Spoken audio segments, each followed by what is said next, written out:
Protekle subote u Kristalnoj dvorani u Zrenjaninu organizovan je pravi MMA spektakl, 36. po redu u organizaciji sada jedne od vodećih evropskih organizacija CBC Revenge. Organizatori su pripremili nesvakidašnji sportski događaj na kom su učešće uzeli borci iz Srbije, Brazila i Rusije. Domaća publika imala je i za koga da navija jer je svoju borbu pred zrenjaninskom publikom imao Tomislav Milić. Publika ne samo da je navijala za Milića, nego se i radovala njegovoj pobedi koju je izvojevao već u prvoj rundi. Meč je protekao dobro, imao sam pripreme koje su trajale 2 meseca, spremao sam se u Family Fight timu gde sam prešao da treniram kod trenera Bojana. Još jednom se zahvalim njemu što me primio njegov tim i svim ostalima u klubu tamo.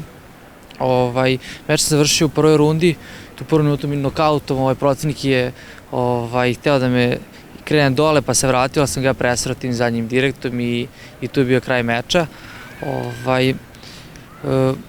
Mislim da sam pokazao to u čemu sam dobar, da sam ga presrao tim bokseračkim tehnikama i da je to presudilo.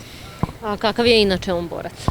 Protivnik je više baziran na greplingu i na borbi u parteru, tako da to se videlo da gore nije mogao da im parira uopšte.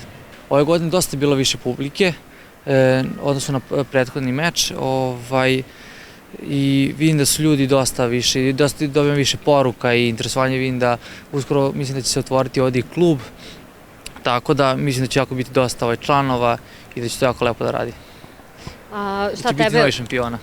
Šta tebe očekuje u narednom periodu? Po mene u narednom periodu očekuje sledeći SBC koji će se održati u Novom Sadu. Tu bi trebao da imam sledeći, čekam još protivnika da vidim ko će mi biti protivnik i to je moj sledeći cilj.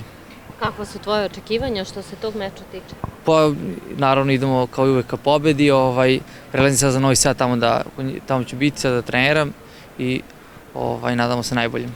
U glavnoj borbi večeri Stefan Negucić pobedio je Akbara Gadzhijekperova tehničkim nokautom.